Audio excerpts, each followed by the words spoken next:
Hello students, मैंने आपको कल इनकम एंड एक्सपेंडिचर अकाउंट और रिसिप्ट एंड पेमेंट अकाउंट बताया था। एनपीओ स्टार्ट कर दिया था, नॉट फॉर प्रॉफिट ऑर्गेनाइजेशन में स्टार्ट कर चुका था। आज उसी को कंटिन्यू करेंगे। और कल मैंने आपको जो रिसिप्ट एंड पेमेंट के बारे में फ़ीचर्स बताए थे, आज मैं उसका अकाउंट बना के दिखा रहा हूँ आपको।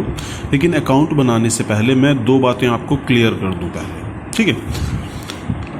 रिसिप्ट एंड पेमेंट अकाउंट मैं बता रहा हूँ, लेकिन इससे पहले मैं कुछ बातें बताऊंगा कि रिसिप्ट पेमेंट से पहले मैं कैपिटल एक्सपेंडिचर और रेवेन्यू एक्सपेंडिचर, कैपिटल रिसिप्ट और रेवेन्यू रिसिप्ट बताना चाहता हूँ। देखिए, अब सबसे पहले हम आते हैं यहाँ रिसिप्ट में।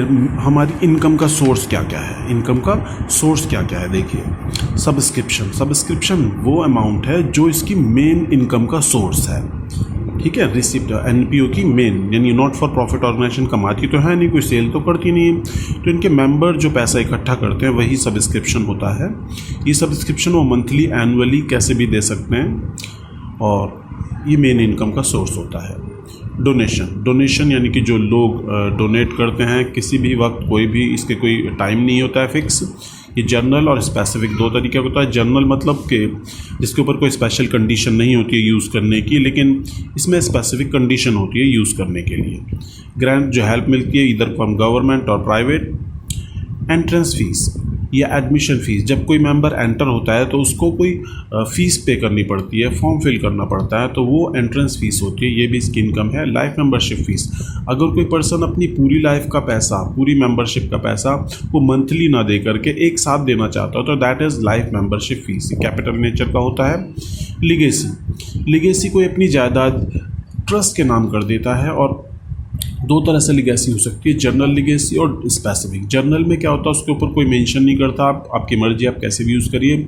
लेकिन स्पेसिफिक में वो कंडीशन रख देता है कि मेरी जायदाद का ये यूज़ होना चाहिए। जैसे अल्फ्रेड नोबल ने अपनी पूरी जायदाद ट्रस्ट के नाम कर दी थी, एक ट्रस्ट बना लिया था, और उसमें स्पेशल कंडीशन थी कि इससे उन्हीं को प्राइज़ मिले जो संसार में सबसे अच्छा ह्यूमैनिटी के लिए वर्क करते हैं। एंडाउमेंट फंड गिफ्ट्स होंगे। अच्छा, अब इसके बाद मुझे एक और बात बतानी है आपको।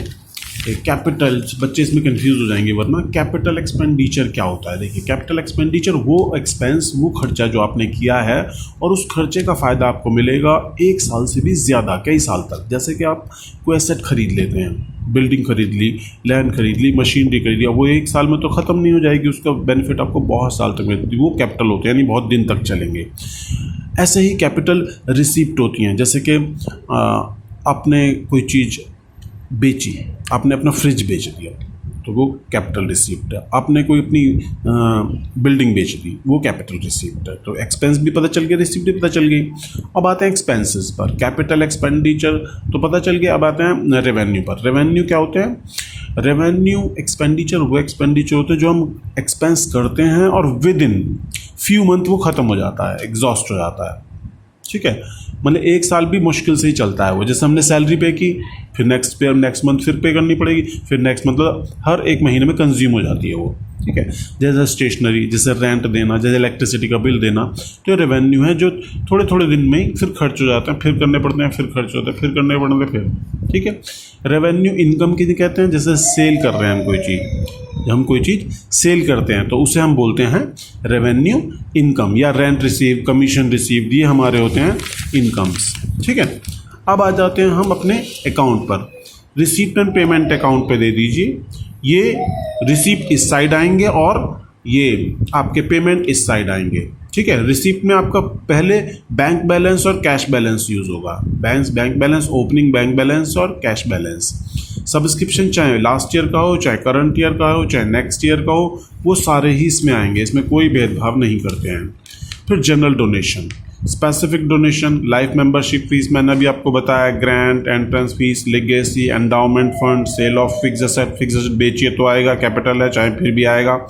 ग्रास की सेल की, न्यूज़पेपर की सेल की, interest received, rent received, receipt of fund, यानी कुछ भी आए, बस पैसा आना चाहिए, दैट इज़ रिसीप्ट। पेमेंट क्या है? पेमेंट में भी कोई फ़र्क नहीं पड़ता, कैपिटल भी आएगा इसमें, रेवेन्यू सब आएगा। बैंक ओवरड्राफ्ट अगर माइनस में है बैंक बैलेंस तो ओवरड्राफ्ट बोलते हैं उसे। सैलरी पे करना, रेंट, पोस्टेज, एडवर्टीजमेंट सब रेवेन्यू है ना ये। Newspaper, repair, insurance, honorarium, municipal, prize awarded. लेकिन परचेज ऑफ बिल्डिंग देखो कैपिटल नेचर का ये आएगा, ये भी आएगा। Cap expenses on show, orphanage home में बच्चों ने शो करके दिखाया कोई, that is. Sports investment, sports कराने के लिए इन्वेस्ट किया आपने, इन्वेस्टमेंट कोई भी किया, बुक खरीदी, पेमेंट किया लोन का, ये सब पेमेंट इसी के अंदर आएंगे। बिल्कुल सही से आ गया आपको रिसिप्ट पेमेंट, बहुत इजी है, सिर्फ आपको इसमें ये करना। और जो डिफरेंस होता है वो बैलेंस सीडी के नाम से आएगा, कैश बैलेंस और बैंक बैलेंस दोनों। नेक्स्ट आते हैं हम इनकम एंड एक्सपेंडिचर अकाउंट के ऊपर, ये बताएंगे कल इसके न्यूमेरिकल वाइज, आज इसकी बस मैं समरी बता रहा हूँ। इनकम एंड एक्सपेंडिचर अकाउंट ये नॉमिनल अकाउंट होता है। जैसे कि आपका ये जो मैंने रिसिप्ट एंड पेमेंट बताया ये एक एसेट अकाउंट होता है, लेकिन इनकम एंड एक्सपेंडिचर एक नॉमिनल अकाउंट होता है, because it is just like a profit and loss account you prepared in class 11। जो 11th में आप इनकम एंड एक्सपेंडिचर वो प्रॉफिट एंड लॉस अकाउंट बनाते थे ना, ट्रेडिंग एंड प्रॉफिट में P&L जो बनाते थे, वही है ये बिल्कुल, ठीक है। ये नॉमिनल अकाउंट है, बिल्कुल उसी की तरह ट्रीट करिएगा। It record all transaction related to revenue. अब समझ में आएगा आपको, रेवेन्यू नेचर की, कैपिटल नेचर की इसमें नहीं यूज़ करते। बड़े बड़े जो एसेट्स वगैरह खरीदते हैं वो इसमें नहीं लिखते हैं, बल्कि इसमें सिर्फ रेवेन्यू नेचर की छोटी छोटी चीज़ें, डे टू डे एक्टिविटी की। It records all transaction only of current year, सिर्फ अकाउंटिंग ईयर की ही चलती है इसमें, ना लास्ट ईयर की ना कमिंग ईयर की। नॉन कैश ट्रांजैक्शन जैसे डेप्रिसिएशन, आउटस्टैंडिंग एक्सपेंसेस, ये सब इसके अंदर इंक्लूड होते हैं। इसमें हम क्या नहीं रिकॉर्ड करते हैं, वो ट्रांजैक्शन कैपिटल नेचर की कोई ट्रांजैक्शन रिकॉर्ड नहीं करते हैं, जैसे फिक्स एसेट का खरीदना जो 1 साल से ज़्यादा चलती हो।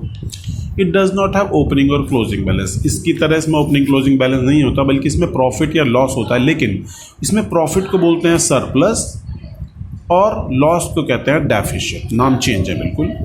ये एक्रूअल बेसिस पर होता है। एक्रूअल में मैंने इसी को रिपीट करके लिख दिया दोबारा से, ये एक्रूअल बेसिस पर होता है, क्योंकि P&L भी एक्रूअल बेसिस पर होता है। और इसमें सारे प्रीपेड एक्सपेंसेस भी लिखते हैं, आउटस्टैंडिंग भी लिखते हैं, डेप्रिसिएशन भी लिखते हैं, प्रोविजन फॉर डाउटफुल डेट भी लिखते हैं, सब लिखते हैं, जैसे प्रॉफिट एंड लॉस में लिखते थे, bad debt, loss on sale, सब कुछ लिखते हैं, लेकिन सिर्फ रेवेन्यू नेचर का। Is that clear? I hope कि ये वीडियो आपको समझ आई होगी, ठीक है।